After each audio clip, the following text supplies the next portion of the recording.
what is nervous system regulation? And why is that suddenly another thing that we have to learn to do? In today's video, we're going to do a full deep dive into what is the nervous system and the key thing that people are missing when they're talking about nervous system regulation. Because the worst thing is when you're stressed. You're suddenly stressed and anxious because you're stressed and anxious. Hello, my friends. Welcome back to the channel. My name is B, and after delivering life-changing therapy to people in mental health crisis, I realized that therapists are kind of gatekeeping a lot of really incredible tools that have the ability to completely transform lives and should be taught to everyone. I've used them to completely transform my own life. I used to hate my body, I hated myself, and now I'm building a life that my younger self just would have been amazed by. So if you want to understand and use the most evidence-based practices, not just to be able to survive at a baseline, but to be able to completely thrive and flourish, then I'm so glad you found the channel. So what is the nervous system? The nervous system is a biological network, very similar to like the skeleton, your digestive system, but it compromises your brain, your nerves, everything, sensing information about the world around you and sending that back to your brain to understand how your body should kind of respond. A simple view of the two main parts of our body's nervous system is if you think about a car, right? You have a brake and you have an accelerator. So we have two kind of modes for our nervous system to be in. Acceleration, where we're using our sympathetic nervous system. This is what you might have heard as your kind of fight and flight, and your brake, your parasympathetic nervous system. This is also called the rest and digest, which is a really good understanding for what this system actually does for us. Helps us slow down, digest our food. This is a really chill place to be. And when people are talking about nervous system regulation, what they're kind of getting at is in modern life, unfortunately, a lot of things have been really kind of designed and engineered that end up really slamming the accelerator on our nervous systems. Cities, social media, we're constantly bombarded with information that is really overwhelming. A lot of people are now in this overstimulated state where their nervous system is just really kind of foot on the accelerator all the time. And you feel that. You feel tired but wired. You just feel really exhausted if that's you. So we have this biology that has been set up and designed to be really sensitive to threats around us. That's what our nervous system is doing. It's trying to understand the information in the world and get us ready to respond to that, get us ready to be alert, to run away from things. But where so many people get it wrong is being in your fight and flight is not always a bad thing. That's where we're energized. That's where we're functioning well to an extent. Whenever I have a job interview, I get so sweaty. I just start dripping and my hands get really sweaty, and that's my nervous system ramping up. But in a way, that's a good thing because it means that I'm alert, I'm quick to respond, my mind is active, I'm ready to go. Yeah, I'm a bit sweaty. Thankfully, I know that it's not that noticeable. I know that is my nervous system working with me to get the best of me out of that situation. There's kind of a bell curve response. You want the optimum amount of your nervous system working with. If I was in a job interview and I was really relaxed, I was really chilling, I would not be in a good position to be quick, to be thinking on my feet, to be engaged with my interviewers. You need your nervous system to work with you. A lot of people use the example of, your nervous system is there for you when you turn around the corner of the street and you see someone with their fists up and they're running towards you trying to fight you. Your nervous system goes into fight and flight. That's true, but your nervous system also starts to ramp up if you turn the corner and you see someone who's pretty cute and you think, how can I get some confidence? How can I go and talk to this person? You feel a little bit of flutter, and that is a good thing. Your nervous system does this to help you, to give you some momentum. So we don't always want to just be a foot on the brake with our nervous system. The accelerator is there for a reason, and we shouldn't be afraid of it. We just need to balance the appropriate amount of acceleration in each circumstance. So if I'm trying to watch TV, I'm relaxing, it's the end of the day, and my foot is on the accelerator as much as I'm in an interview, I'm sweating. That's not a proportionate amount of a nervous system response that is going to get the best out of you in that situation, because we want to be chilling and relaxing at that time of the evening. So that brings us on to the rest and digest. This part of our nervous system evolved in a really interesting way. In our history, we used to have to kind of take shifts to watch over the group of humans, our tribe, and one person would be kind of on lookout. They'd be in this fight and flight, they'd be responsive. This is where the pupil dilation thing comes back into, because our pupils dilate to absorb more information. That's what happens when our nervous system ramps up. We become more sensitive to take in more information, to give our brain more things to respond to. Versus when we're in a rest and digest, blood goes back to our digestive organs so that we can take in some nutrients from that nice food that we've had. And when we were kind of in a tribe looking after each other, it was really important that we had these two systems so that effectively it optimized how we were able to survive as a species, because it's important that we rest and recover and get that nutrients, because a key part of the nervous system is where it directs your kind of blood supply to. So when you're in fight and flight, when your foot is on the accelerator of your nervous system, your blood is diverted away from your digestive system. It goes into your muscles to get you ready to respond to something. That's not the ideal restorative state. So when our foot is on the brake, that's why we have this shift to help us digest, to help us recover. So it's really important that we have both of these and at the right times. Heart rate variability has become a really trendy topic in sport at the moment, and that is essentially your ability to use both pedals interchangeably. Heart rate variability, or HRV, shows your nervous system's responsiveness to what is going on around you. So if you think about your heart rate increases when your foot is on the accelerator, and it slows when you're on the brake. So a variable heart rate shows that your body is responding to what's going on around it, to be able to switch between fight and flight, acceleration, and rest and digest, brake. And that's a good thing. That shows that you're adapting to what's going on around you. You're not stuck with you're slamming one foot on the accelerator or slamming it on the brake. So nervous system regulation then is about nervous system regulation is kind of, so nervous system regulation, our nervous system regulates itself, but we can learn to be more in tune with it and to be able to understand, am I experiencing maybe more stress and more anxiety than is proportionate to this situation?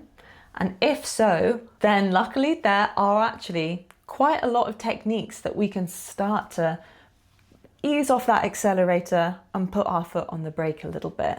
And this is what this channel is going to be sharing so much of. So if you're interested, really just an introduction to all of the techniques that are out there. So I want to make sure that you get the most credible one today. The nervous system has one thing that we have conscious control over. We can't decide to decrease our heart rate. We can't decide to divert blood back to our digestive system. But the one thing that we can control in our nervous system is our breath. Your breath is the gateway to your nervous system. Breath work is like a gateway drug in nervous system regulation. The nervous system works both ways. It senses what is going on around us and receives signals to send to the brain to accelerate or brake, but it also perceives what is going on in our bodies and sends that back up to the brain to understand whether to accelerate or brake as well. So by changing our breath, we are actively sending signals to slow down our nervous system. And so what do we need to do? Nervous system regulation is a really hot topic right now, because if you think about what is going on in the world, if you think about what's going on, there is just a bombardment of bad news, of screens, of noise and city life that is constantly sending us information. All day, our bodies are just receiving so much in modern life that nervous system regulation has become something that people are really talking about, because we're all experiencing, actually, our nervous systems are kind of stuck on this overdrive because there is so much all the time to constantly consume. So regulation is all about trying to understand what inputs are currently coming in, maybe how we can turn some of those down. For me, I really love things like being out in nature. Actually, watching the sunset and sunrise is the best thing that I find for my nervous system regulation. Watching fire or water movement are, again, kind of evolutionary things that help send us back into that rest and digest, because these are things associated with safety. It's the tribe all gathered around a kind of bonfire at the end of the day, going into rest and digest. And that can be as simple as lighting a candle as well. And you don't need to go all in and completely treat yourself to a kind of spa experience whenever you need a nervous system reset. There are very small ways that you can bring that little spa experience into your everyday. So I find something I practice is most evenings with my final meal, I'll make sure that I have some nice music on, some nice gentle music, and just light a candle and enjoy my meal mindfully. And that really helps settle my nervous system ready for bed. I'm also a bodybuilder, so obviously love going to the gym for my nervous system regulation, and find that being very present in my body and the high input that you get when you're strength training kind of mutes all the other inputs that you might get as well. So that's another thing. You can do that with any sensory experience, if that's your body, visually, through your sense of smell, or through audio as well. But we can't always change that environment right now. The one thing we can always control is our breath. So what is it in particular about our breath that we need to be aware of when it comes to nervous system regulation? There are so many different ways of breath work. There's the box breathing, there's the 8/8, there's all these different acronyms for breath work that honestly, I don't even remember. And once you understand the biology behind a lot of these techniques, you don't have to remember it either. Is your nervous system responds to the levels of carbon dioxide in your bloodstream, not oxygen. So what you need to do to manipulate the levels of carbon dioxide in your bloodstream is to focus on long exhalations. So when we have high levels of CO2 in our bodies, our response is to increase our breathing so that we can get more oxygen in. That's why the fight and flight response elicits this kind of shortness of breath. So how we can manipulate this is through sending signals back to the brain and reducing our carbon dioxide levels. And to do this, you need to intentionally take long exhalations so that they're shorter than your inhalations. Any method that you choose to do that will be effective.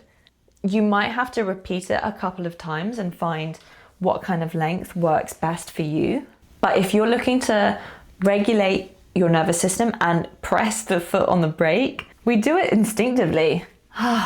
Taking a big sigh focusing on an exhalation, getting the carbon dioxide out of our bodies. That will help send signals back up to the brain that we can go into rest and digest. So you can start off going small, maybe by counting to 4 as you inhale, and then ensuring that whatever count you're choosing, it's longer. So then going to 5 with an exhale and making sure that you're really kind of exhaling as much as you can.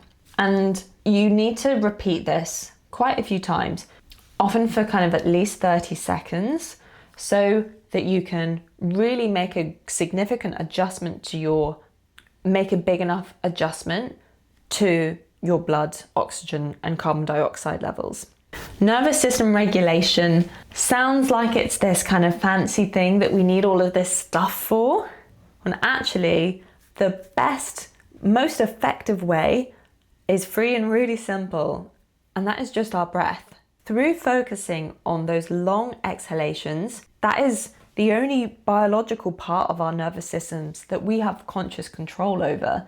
And that's why it is really the gateway into nervous system regulation. It's really a foundational skill before we start to think about more elaborate kind of regulation skills like squeezing your ears or tapping or some of those different ones. Just coming back to the real basics of what actually works is really, really important. And that's what we used to teach people.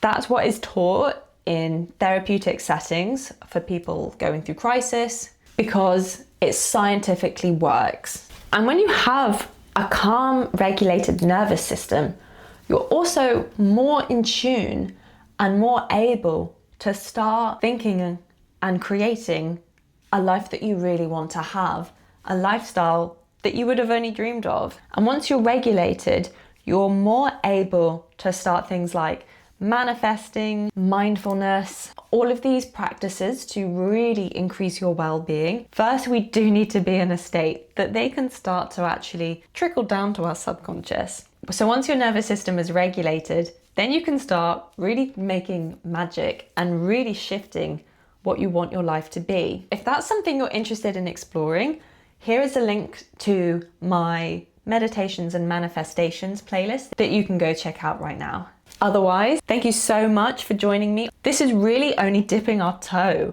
into nervous system regulation, and I'm so excited to have you on the channel to really dive deep into some of these techniques. So if you're interested in learning more, do hit subscribe, because we're going to be revisiting this topic a lot. So thank you so much, friends, for joining me today. I hope you found this video helpful and it debunked a little bit about what is nervous system regulation and why everyone's talking about it so much right now. I hope that your nervous system is proportionately regulated for the rest of the day, and thank you so much for joining.